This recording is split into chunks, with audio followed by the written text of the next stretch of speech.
Les pères dominicains du Rwanda. Prière de Jésus à l'occasion de la fête de Saint Thomas d'Aquin.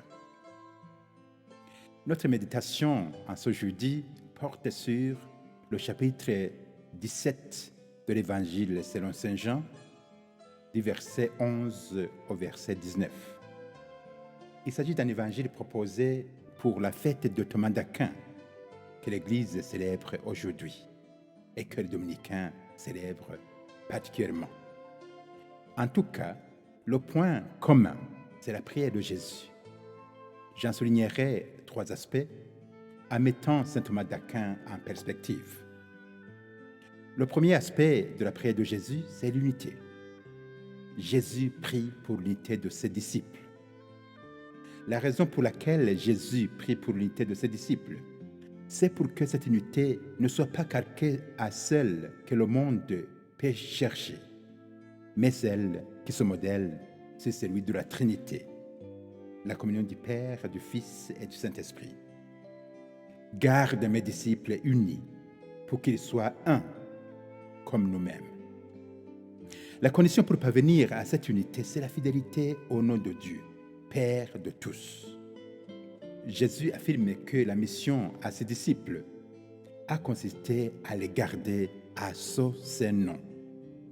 Thomas d'Aquin, dont nous célébrons la fête, a été fidèle à Dieu. Toute sa vie a consisté à veiller à ce que la foi et la raison soient réconciliées pour un seul objectif, la connaissance vraie de Dieu. Si nous sommes fidèles au nom de Dieu, nous serons unis avec Dieu, Père de Jésus, à notre centre. Le deuxième aspect de la prière de Jésus, c'est la protection contre le mal. La protection contre le mal est la condition pour que l'unité pour laquelle Jésus a prié soit consolidée. Il n'y a pas d'unité là où s'érige le mal. Le mal sème la division, le désordre et la discorde.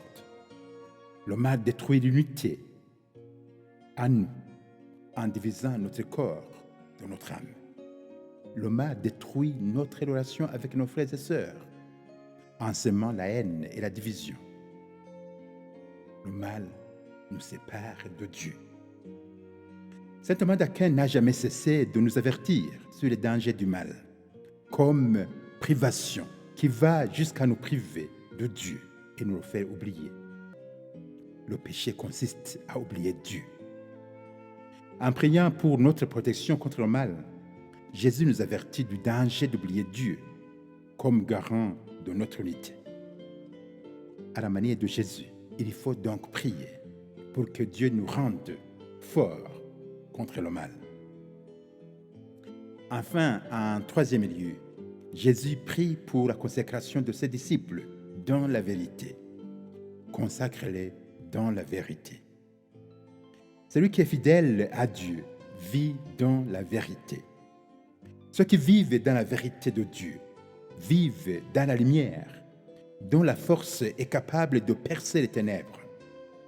Toute la vie de Thomas d'Aquin a consisté à rechercher la vérité, pour vivre par la vérité, pour nous faire vivre dans la vérité. Son effort de réconcilier la foi et la raison visait une seule chose, la vérité de Dieu. Nous-mêmes, nous sommes invités à nous engager dans la voie de la vérité, où Jésus attend ses élus. Ainsi, le pape Benoît XVI nous dit, la prière de Jésus est une véritable prière de consécration pour ses disciples. Le Seigneur demande que Dieu lui-même les attire à lui dans sa sainteté. Il lui demande de les soustraire à eux-mêmes et de les faire siens, afin que, à partir de lui, ils puissent remplir leur service sacerdotal pour le monde. Comme la recherche de la vérité a sanctifié Thomas d'Aquin, puissions-nous être sanctifiés par la vérité, nous qui partageons le sacerdoce commun des baptisés. Bonne fête de Thomas d'Aquin, bonne journée et que Dieu vous bénisse.